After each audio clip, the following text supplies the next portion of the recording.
I'm curious how this relates to female characters that Mm-hmm. you've helped design, and what are some trends that you've noticed with female characters in general? It sounds like you've worked across the spectrum Mm-hmm. in on various projects, but what are some things that have really popped out to you when creating this character for various women?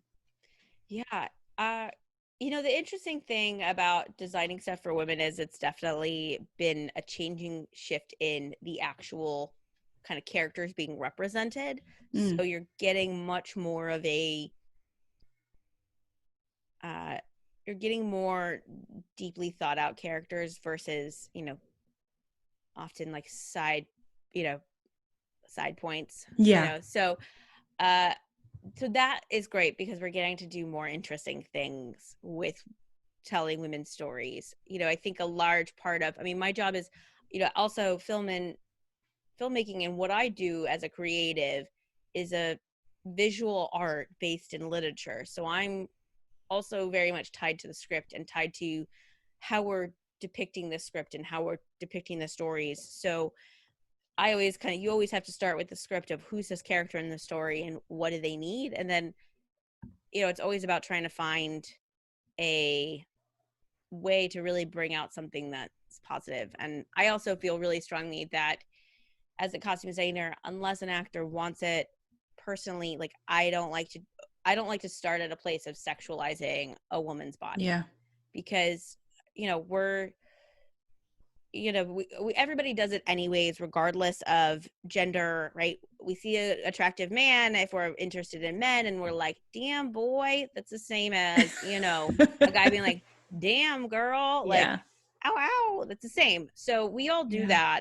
We don't necessarily need to hypersexualize, you know, a woman playing a detective on camera. Like that, maybe like we can kind of dress her in a way that's comfortable for her and Right. less about her body and more about her character as a person, right? And so I think like in that sense, like that's something I'm personally like very conscious of, and also like only using, you know, the sexualization of the body when it's needed for the story rather than as a given. And like there's definitely some shows where you look at what people are wearing and you're like, cool, the producer is definitely pushed that, or somebody pushed this really hyper sexualized, female, and you're like, Hmm. that's real, like in the job of the character, like that's realistic, okay, like Yeah.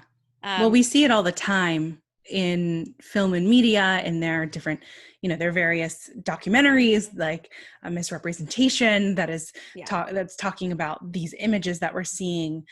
Have there been shifts that you've noticed recently in your world on dressing women? And like you said, the man you mentioned said rich women wear their blazers over their shoulders, or um, have there been shifts that you've seen that have directly impacted the work that you have done? Yeah, I mean the shifts really come from the new characters being portrayed, right? Like Right. I mean, if there is a housewife written into the script and she's, just a housewife and there for, you know, dialogue and not really there, like there is a plot point in somebody else's story, it's a lot harder for me to, I can do my best to bring out more and make a deeper character with the actor, but the script is written it such where she's a kind of like a whatever character versus something where, you know, I'm like on Blind Spot. We just did, it's airing now, and Mm-hmm. season 5, and the main characters are all, there's a lot of women that are strong women and they're doing really cool and interesting things, and that we have to show that in the stories of actually who the characters are, but if somebody writes like she's a sexy waitress, like okay, like that's really more of like the problem starts really with the script there and the stories that we tell, and then Yeah. trying, and again, like I can only address it with how do I make, I like to try to also avoid any sort of like when dealing with the things happening with character and telling stories and telling women's stories and women's perspectives. I do like to come from I do like to avoid archetype, like too many archetypes. right? Yeah. And really instead of making characters that are cookie cutter, this is what us, because I think also one of the dangers of costume design is people can rely too heavily on stereotypes and archetypes, and then you become like, this is the cookie cutter of what a farmer looks like and what a doctor looks like and Right. what a scientist looks like, and you then are stripping them of the individuality. And I think that's really important. Like, you could start there and say, like, okay, let's look at photos of doctors at work. Now let's look at these photos and go like, okay, what are the interesting little details that this person wears, right?